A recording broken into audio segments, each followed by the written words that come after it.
பொருளீட்டுவதற்காக மதுரை நகருக்கு வருகிறான் கோவலன்.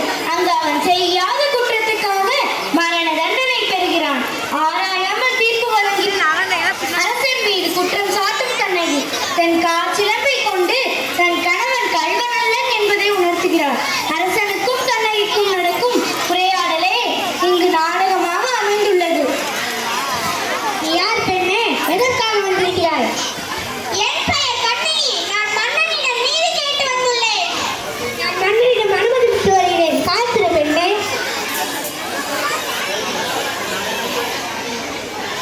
அரசே அரசே, நம் அரண்மனை வாயில் முன் அழுத கண்களோடு தலைவிரி கோலத்துடன் ஒரு பெண் வந்து நிற்கிறாள். அப்படியா? அந்த பெண்ணிற்கு என்ன துயரமோ கேட்டாயா? கேட்டேன் மன்னவா. அதை பற்றி உங்களிடம் தான் கூற வேண்டும் என்று சொல்கிறாள். அவள் உங்களிடம் நீதி கேட்டு வந்திருப்பதாக கூறுகிறாள். நீதி கேட்டு வந்து இருக்கிறாளா? சரி, அந்த பெண்ணை உள்ளே அனுப்பு. சென்று வா பெண்ணே.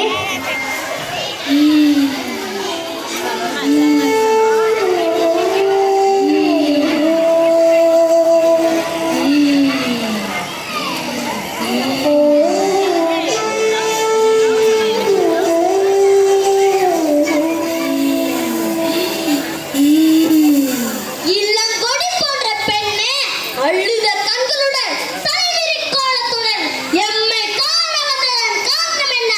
நீ யார்? உனக்கு என்ன வேண்டும்?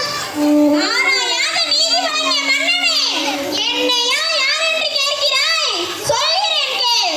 உலகம் வியக்கும் மன்னன் ஒரு புறாவுக்காக தன் உடலையே தந்து சிவமன்னனை பற்றி நீ அறிவாயா?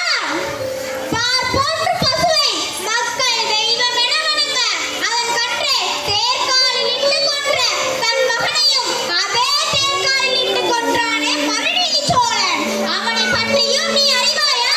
பெண்ணே, நான் கேட்டவிடம் இனி இன்னும் விடை கூறவில்லை. அதை விட்டுவிட்டு வேறு எதையோ கூறிக் கொண்டிருக்கிறாய். இறப்பின் அருமை தெரியாத மன்னனே, என் நிலை அறியாமல் தானே இப்படி பேசுகிறாய்? நான் இதுவரை கூறிய பெருமை மிக்க சோழ மன்னர்கள் வாழ்ந்த புகார் நகரமே எனது ஊர். அவ்வூரில் பழியில்லா சிறப்பினுடைய புகழ்மிக்க ஆசான் பொன்மகனாகிய கோவலன் என்பவனின் மனைவி நான். ஓ, இப்போது புரிகிறது.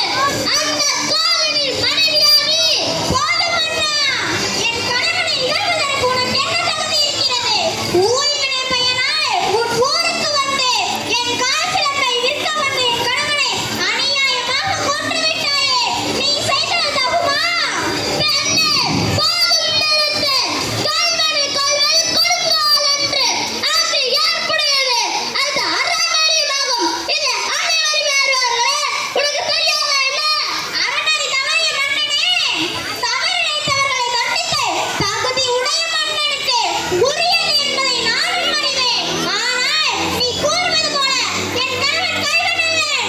அவனிடமிருந்து சிலம்போ அரசிக்குரிய சிலம்பன்று. அதன் இணை சிலம்பு இதோ என்னிடம் உள்ளது.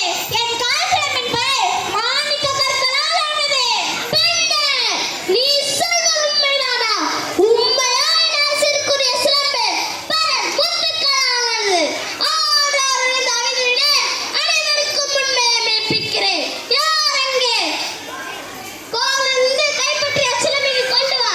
யார் அங்கே? அரசியின் சிலம்பை கொண்டு வா. இதோ உன் கணவனுக்கு கைப்பற்றிய சிலம்பு. சிலம்பை பெற்ற மன்னர் அதை கண்ணகியிடம் கொடுக்கிறார்.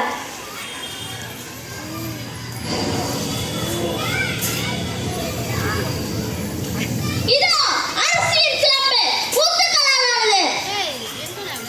பார்த்தாயா? முத்துக்கள், முத்துக்கள், முத்துக்கள்.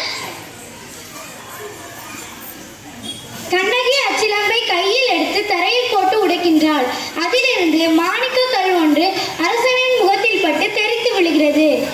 நீதி தவறாதவன் என்று உன்னை கோரிக்கொள்ளும் மன்னனே, ஒரு தவறும் செய்யாத என் கணவனை கொன்றது உன் அறநெறிக்கு இழுக்கு என்று இதோ மெய்ப்பிக்கிறேன்.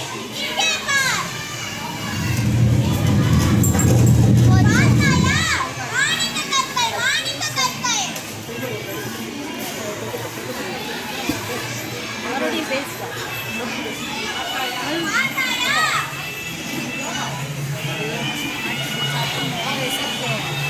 பார்த்தாயா?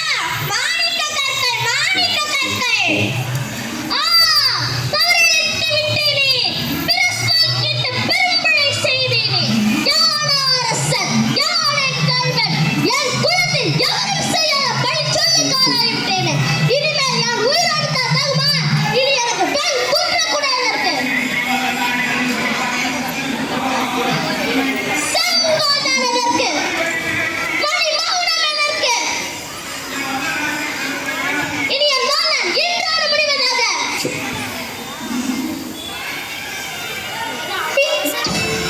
அரசே, எழுந்திருங்கள், எழுந்திருங்கள் அரசே. எழுந்திருங்கள். பாண்டிய மன்னர் தாம் தவறாக உண்டான அஞ்சி அரியணையிலிருந்து தரை மீது விழுந்து இறந்து விடுகிறார்.